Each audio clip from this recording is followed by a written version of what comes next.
The governor, we went to him, he is all on board. So we're getting a lot of really strong support from the General Assembly. Brenton, do you want to go ahead and update on the small business certification? Yes, ma'am, I'll do that. Good morning, everybody. I hope y'all are all doing well this morning. So I want to provide two very quick updates. I hope that everyone can see my screen. Are you able to see that? Mm-hmm. Okay, thank you. Yeah. So I want to talk about one bill very quickly, which is Senate Bill 922 that's dealing with appointments. Um, Essentially now, as you are all aware, as commissioners, you have to get recommended by the governor, vetted by the governor, and then the process goes over to the Senate. So you get the applications are sent from the governor's office over to the Senate. It goes through the Judiciary Committee, and then it goes to the vote in the full Senate. Right. There are literally dozens, if not hundreds, of vacant board seats and commission seats all throughout state government. There's a huge backlog because the Senate Judiciary Committee and those subcommittees are unable to take up all the appointments with the time that they have. So there's a bill that has been proposed that is moved forward in the Senate by a 40 to nothing vote a couple of days ago. It would eliminate the need for senators to approve gubernatorial appointees to approximately 35 boards and commissions, and that includes the agency as well. So as of right now, it looks like going forward, if everything goes to plan with this particular bill, going forward, anyone who is going to be appointed, possibly reappointed, not just with our commission, but with 34 other boards and commissions across the state, would no longer need Senate approval. It would just go through the process of getting vetted by the governor, and then from there, those individuals will be placed on those boards and commissions. So I'll provide more updates once I receive that. But just a couple of days ago, the full Senate voted on that 40 to nothing. Um, Probably one of the biggest things that we have been focused on the last several months is back in November, Governor McMaster issued an executive order that basically placed a hold on any state contracts that were awarded based upon race or gender. Um, that affected us, of course, because we have our small business division, which does contracting and certification for minority business enterprises and also women business enterprises. And then the second part to that is what are called minority business utilization plans. So every state agency has a goal of spending at least 10% of its procurable dollars on businesses that are on the list that we have when it comes to minority owned or women owned businesses. That's a goal, it's not a mandate. Some agencies meet that, some exceed it, some don't meet it. However, all we do are, according to the law, is we are a repository for those particular reports, which we have received. This bill that has been proposed is basically set to codify what the governor's executive order says.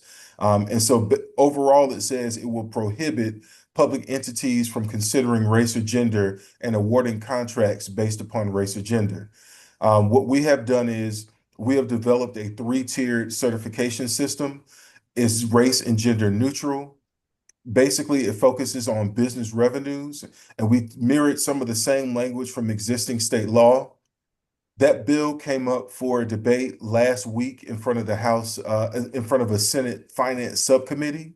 What ended up happening at that particular meeting, because all those particular members were not able to be present, and because they wanted to have some more research and debate, not only on the bill, but the amendment that we proposed to take race and gender out of it to try to preserve some of the law as it is, they decided to carry it over. And so, as of right now, uh, they have staff looking at some alternative options other than just advancing the bill as it has necessarily been written. They're also taking into account the language that we provided for an amendment. I hope to receive an update from staff, if not later this week, then hopefully at the beginning of next week, and I'll provide more updates as they become available. So I will stop sharing my screen and see if there are any questions that I could answer for anybody. And any questions from the commissioners?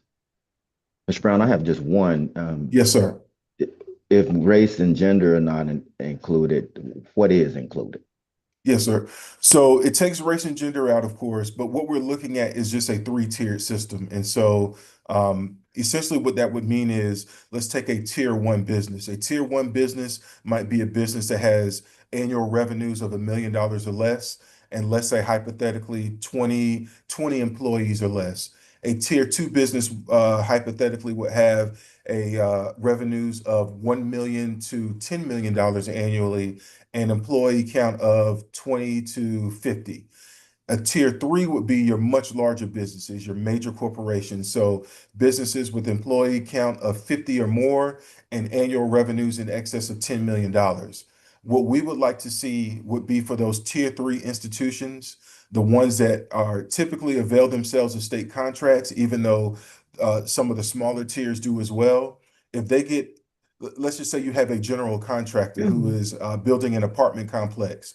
That general contractor may be looking for a tier two or a tier one business that is on our list to do the drywall or to do the painting or to do the plumbing. And so we're hoping that, once again, taking race and gender out of the equation by going to that tiered system, which every business is going to fall under, that will still avail businesses of opportunities to have state contracts. I don't believe that if the bill advances as it is, I don't believe necessarily that it means that no woman-owned business or no minority-owned businesses would get state contracts, but it would just be a different way of classifying those particular businesses other than using race or gender. Okay, thank you. Yes, sir. You're welcome. All Well, right. thank Any you other all. questions? Well, I'm going to let Sharice talk about where we are with the rebranding. You all have seen the logo. We've got the go-ahead to use Advanced SC from, not Dominion, Duke Energy. Duke Energy. So that is now our short name, Advanced SC. And I'm going to let Sharice tell you where we are. I think that we've moved the needle quite a bit since the last meeting. We've updated everything. Web page is being worked on, but our marketing materials getting ready to be released. So Sharice, can you give the board an update, please? Yes, thank you, Dr. Costa. Good morning to everyone. I'm pleased to announce, like Dr. Costa mentioned, that we successfully finalized the logo. She mentioned the agreement that was signed with Duke Energy. They was gracious enough to let us use Advanced SC because we felt like it was the perfect fit for a shortened name for our agency, besides the fact that it is already included in the name. So we believe, so the overall logo design reflects our community progress and service. It also represents the bridge between community and policy. And so here you see the symbol, which is the letter A. You can see the bridge in the little white space. It represents advancement and upward movement. And also taking a little nod from our past, which is the bridging the gaps piece, reaching across the divides and connecting communities. We have the final files. And you will start to see the full logo in both digital and print applications. We're still working on the brand guidelines because we need to apply the new brand across various platforms and different scenarios. So everyone will receive a copy of the full brand guidelines so you can see it in use on like t-shirts, in print, on social media, on marketing materials, things like that. So speaking of print materials, we are in the process of ordering, updating print materials. So soon you will see new business cards, letterheads, envelopes, brochures. We anticipate receiving those materials within the standard production times, and that can vary depending on the vendors. So I'm looking at anywhere between 1 to 2 weeks. Some items may take a little bit longer, depending on the availability of some of the materials. So once we receive those items, we will start to distribute those items to staff as well as the board. Promotional items. Lauren Cummins, our public information coordinator, has been hard at work trying to order new promotional items for you guys.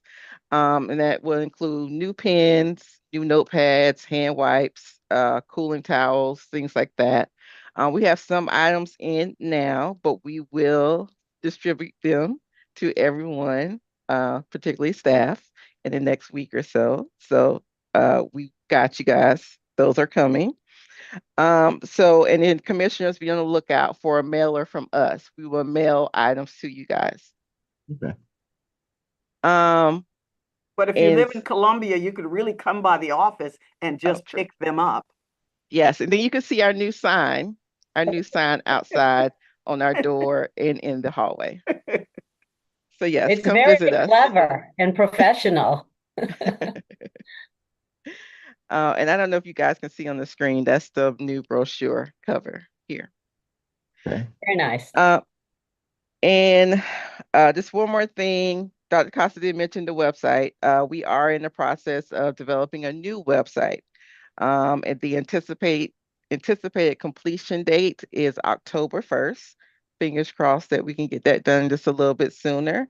And so enhancements on the website will include, of course, integrating the new full brand, improving the navigation, updating content to better reflect our agency's new mission and vision.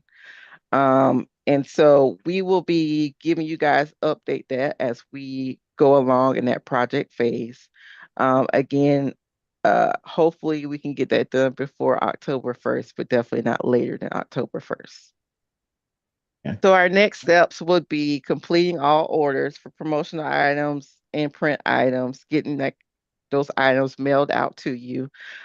We will begin a campaign strategy and video production for a new agency commercial.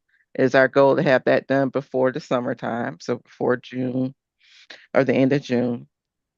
Securing advertising and placements on TV, digital, and print. We will plan community outreach opportunities to help build brand awareness. So overall, the rebranding is moving forward, and we plan to do the full rollout in the next coming weeks. Right. Wow. Thank That's you. If you have exciting. any questions, please let me know. Impressive. Thank Thank you. you. Everything looks great. All right. Oh, So we're moving. We're moving. That is a beautiful brochure, and that's is. just a sample of what you can expect from this day forward out of this agency. Everyone loves it. The change has increased our partnerships around the state. Folks get excited when we say that we are now Advanced SC or the Commission for Community Advancement and Engagement. They just get excited. And it has been amazing. Staff would go out, and when they see the new name, they say, oh, wow, we're so happy that you all are going that route. I said, okay. So it was a good change. Yeah. It was a tough I, change because I think Yeah. that, excuse me, Doctor, because I think they like that too, because it's less to try to remember in terms of the name. Advanced SC And I'm is quite sure they definitely, feel like it's inclusive. They see it as Yeah. inclusive for Yeah. that's right. sure. It's a great name. It is. Yeah. It is. And we're getting some good feedback from a lot of folks, which brings me into the next item on our agenda, the listening tour. Right now, we are strategically planning a listening tour to each of the 4 regions that we have identified. And that listening tour, that's exactly what we're going to be doing. We want to hear from the community. We're not going to bring out presenters and all of this. We're going to have it like an open forum where folks can come and feel comfortable about sharing what's going on in their communities and how we can help close some of the gaps in those communities. Each one of our regions, the 4 regions, we will develop a pilot program. That pilot program will be the model that shows how we engage communities or advance communities, what solutions we use, what methods we may use to bring people together so that folks can be in a part of the process to identify issues in their own communities, as well as allowing them to be a part of the solution. We want folks to be independent. We want to empower people and not make folks feel that we are a government agency that's telling them what to do.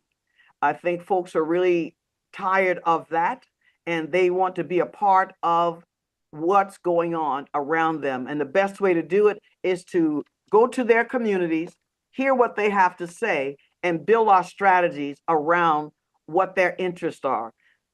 We are working on the tours right now. You all will be receiving a calendar and location of where these listening tours are, and we'd love to have commissioners there to engage and to interact with people in the community. I'd like to see commissioners out more and about this year, so that folks will know who you are when they see you in public.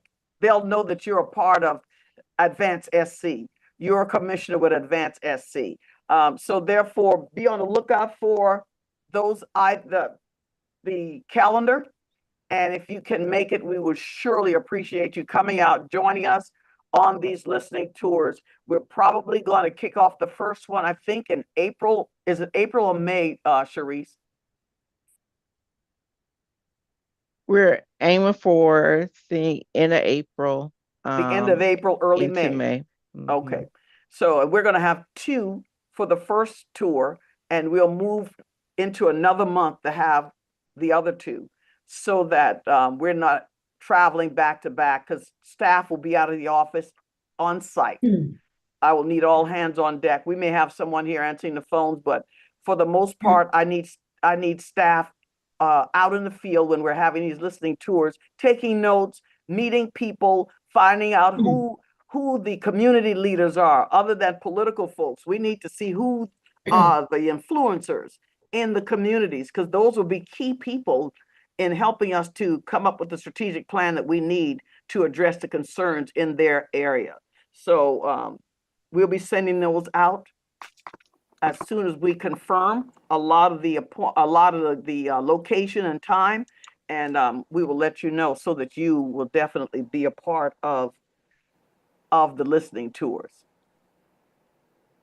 Any questions or concerns? I think that's great. So please let us know so we can get this on our calendars and be a part of that. It sounds like it's going to be quite interesting. I do have a question, Dr. DaCosta. This is Michelle. How much notice will we have for when it's going to be in our area? And when you talk about the key players, then are we expected to identify those persons, or will you kind of know who they are and have already included them in the invitation? We are inviting people we've had partnerships with along, like our old advisory members or whatever. And there are some community leaders that we are in contact with all the time. But we're going to send out the invitation. It's just go everywhere in the region, and whoever responds, because we want to hear from people who are usually silent in those communities. We want to hear from them. So we're not really just identifying the leaders. We want them to tell us who their community leaders are. Perfect. Thank you. And Dr. Costa, can I add that as soon as we get the dates, we would add them to the calendar, and then you will get an official email from us. So as soon as we secure the dates, the location, I can add your email addresses to the calendar. So you'll get a calendar notification, and then you'll get an official email with the full list of dates. And so it's our goal to make sure that we can get it out in advance.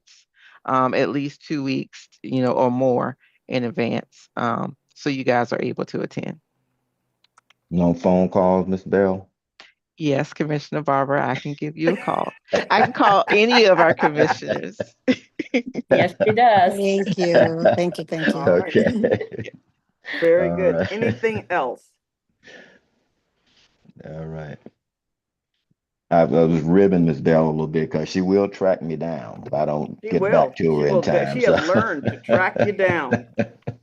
Okay, that is good. All right, thank you. What's our next item here? The next executive session is Next item is executive session. Chair will entertain a motion to move into executive session. I would like to move that we move to the executive commission. We have a I second. motion. We have a motion and a second for executive session. All those in favor, please indicate by aye. Aye. Any opposed? We are officially in executive session. All right, well, Sharice has to put us in a room. Okay.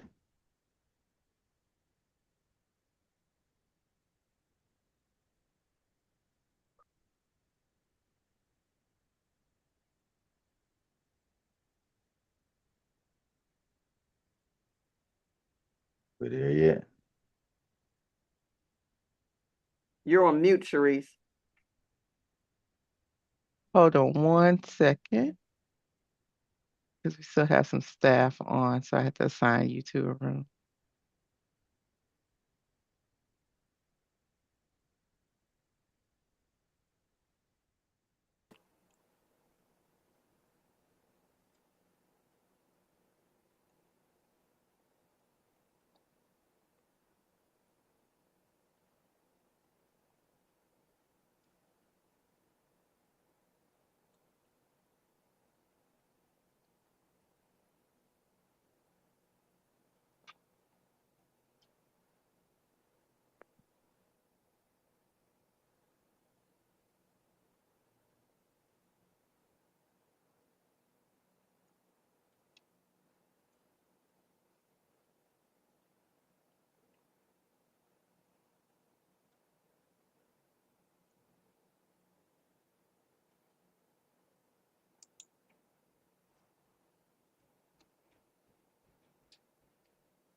All right. All right. All right, we are coming out of executive session. Please let the minutes reflect that there were no decisions made in the executive session. Is there any further business before the commission today? None. I We would got, like, yeah, yes, we do. We have, okay, go ahead. I would like to move that we schedule a meeting with the state archaeologists. Okay, we have a motion to meet with the state archaeologist prior to any consideration of anything regarding what's that group called, Dr. DeCosta? It's Tribal Alliance. Tribal Alliance. Okay, we have that. Is there a second to that motion? Second. So we have a motion and a second to schedule a meeting with the state archaeologist. All those in favor of said meeting, please indicate by aye. Aye. Aye. Any opposed? All right, Dr. Costa, we'll look to hear back from you regarding the scheduling Yes. of that meeting. And I once again remind you, Dr. DeCosta, that it is Lancaster. That is where I went Tomato, tomato. No, Lancaster. that is where I went to school. So that's like saying IU versus U of I. They're very snooty about that. So it's Got it. Lancaster. They'll know you. If you go up to Lancaster. Lancaster going up there saying Lancaster. Lancaster, they're Okay. gonna laugh you right out of town. All right. Thank you, Okay. sir. All right. All meeting business for the commission being conducted and finished. This meeting stands adjourned, and thanks everyone for their attention today. Thank you. Thank you.